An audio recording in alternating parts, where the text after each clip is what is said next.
চাকরির বাইরে কেবল নির্দিষ্ট ডায়াগনস্টিকে রোগী পাঠিয়ে দিনে আয় 20 থেকে 30 হাজার টাকা। এমন করেই বরিশালের শেরেবাংলা মেডিকেল কলেজ হাসপাতালের চিকিৎসকরা জড়িয়েছেন অনিয়ম আর দুর্নীতিতে। সরকারি সেবা নিতে আসা রোগীদের সুকৌশলে বেসরকারি ডায়াগনস্টিক সেন্টারে পাঠিয়ে দেওয়ার অভিযোগ উঠেছে এই চিকিৎসকদের বিরুদ্ধে। দিনের পর দিন প্রকাশ্যে এমন অনিয়ম চললেও কর্তৃপক্ষের অপেক্ষা লিখিত অভিযোগের।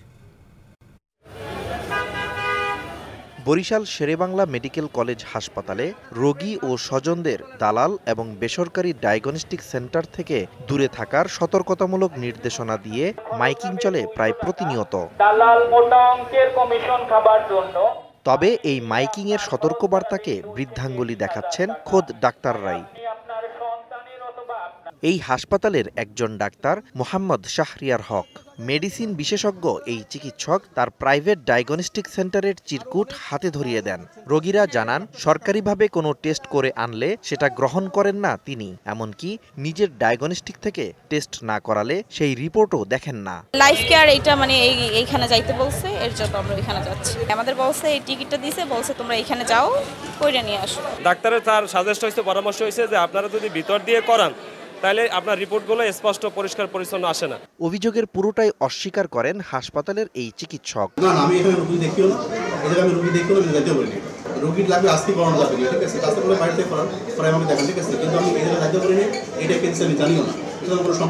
এখানেই শেষ নয়। টাইলক্স টয়লেট ক্লিনার, যার অ্যান্টিব্যাকটেরিয়াল এজেন্ট টয়লেটের কোনায় কোনায় পৌঁছে 99% জীবাণু ধ্বংস করে। দেখা গেল দায়িত্ব পালনকালে ডাক্তাররা রোগীদের ব্যক্তিগতভাবে পাঠাচ্ছেন নির্দিষ্ট ডায়াগনস্টিক সেন্টারে।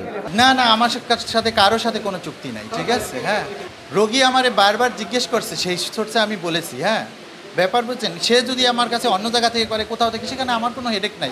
অভিযুক্ত ডায়াগনস্টিক সেন্টারের ম্যানেজার অবশ্য পুরো বিষয়টি অস্বীকার করেন। ডাক্তার পাঠায় বা কিভাবে পাঠায় বা কি কারণে পাঠায় এটা তো আমরা বলতে পারবো না। না, এরকম কোনো টাকা পয়সার আমাদের কোনো চুক্তি নেই। তবে জানা যায় মানহীন ডায়াগনস্টিক সেন্টারে রোগী পাঠানোর বিনিময়ে দিনে 20 থেকে 30 হাজার টাকা পর্যন্ত পান চিকিৎসকরা। এরা সকালবেলা আসে, প্রতিটা ডাক্তার 20-30 হাজার টাকার পকেট নিয়ে চলে যায়। এটা ওরা কে দেয়? এমন অনিয়মে আর্থিকভাবে ক্ষতির মুখে পড়ছেন রোগীরা। বাড়ায় গেলে আমার 2200-2300 টাকা লাগবে সর্বনিম্ন। যদি এখানে টেস্ট না থাকে সেই ক্ষেত্রে আমরা দেখাইলাম, কিন্তু এখানে টেস্ট আছে, আমরা এর আগে তো টেস্ট করাইছি, কেন উনি বাহিরে দিল? তবে কেউ লিখিত অভিযোগ দিলে তদন্ত করে যথাযথ ব্যবস্থা নেওয়ার আশ্বাস কর্তৃপক্ষের। চিকিৎসক কোনো ল্যাবের নাম উল্লেখ করে দেওয়ার কথা না।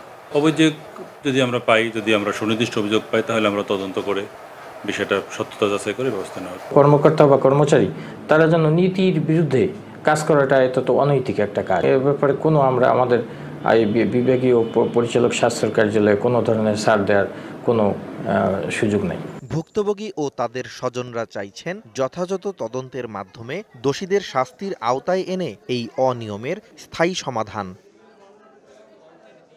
DVC news desk.